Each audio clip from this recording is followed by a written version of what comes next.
नमस्कार दोस्तों, Anupama Raj Dandotiya welfare foundation ARD news में आप सभी का स्वागत है। दोस्तों, आज हम आपको एक ऐसी खबर से रूबरू करवा रहे हैं जो 78 साल बाद भारत में पहली बार आपने देखी और सुनी होगी। हम बात कर रहे हैं दिल्ली के उस भ्रष्टाचार के आरोपी, बेनाम संपत्ति के मालिक, भ्रष्ट जज की, जो दूसरों को तो सजा सुनाता था, पर खुद की बारी आई तो जज की कुर्सी छोड़कर सजा भुगतने से मुकर गया। और अब उस भ्रष्ट जज के खिलाफ महाअभियोग के चलाए जाने की खबरें आ रही हैं। दोस्तों, भ्रष्टाचार कर, पद का दुरुपयोग कर बेनाम संपत्ति अर्जित करने वाले जज वर्मा के खिलाफ हुई सुप्रीम कोर्ट की इन हाउस जांच समिति की रिपोर्ट के बाद ये रिपोर्ट तत्कालीन चीफ जस्टिस संजीव खन्ना की ओर से सरकार को भेजी गई है। दोस्तों, जस्टिस वर्मा की जांच के बाद सुप्रीम कोर्ट से आई सिफारिश में कहा गया कि वर्मा पद छोड़ने से इनकार कर रही हैं। अतः सरकार मानसून सत्र में दिल्ली हाईकोर्ट के पूर्व न्यायाधीश जस्टिस यशवंत वर्मा के खिलाफ महाअभियोग प्रस्ताव लाए।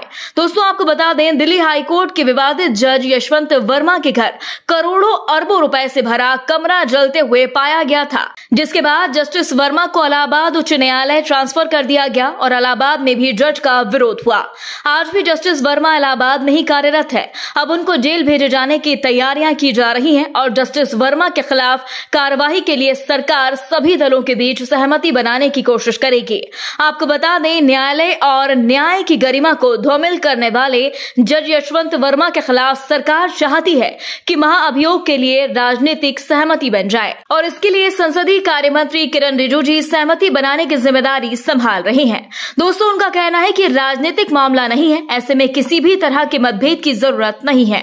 न्यायपालिका से जुड़ा ये गंभीर मसला है जिस पर सभी को एकजुट होकर फैसला करना चाहिए, क्योंकि दिल्ली में पदस्थ जज वर्मा के खिलाफ तकरीबन 1 महीने पूर्व ही जस्टिस संजीव खन्ना ने आई रिपोर्ट सौंपी है। दोस्तों, हाईकोर्ट जज यशवंत वर्मा की जांच रिपोर्ट महाअभियोग की सिफारिश पीएम और राष्ट्रपति के पास भेज दी गई है। तो दोस्तों, 3 जजों की एक टीम तैयार की गई है। इसमें जस्टिस वर्मा को दोषी पाया गया। इसके आधार पर ही रिपोर्ट पीएम और राष्ट्रपति को भेजी गई।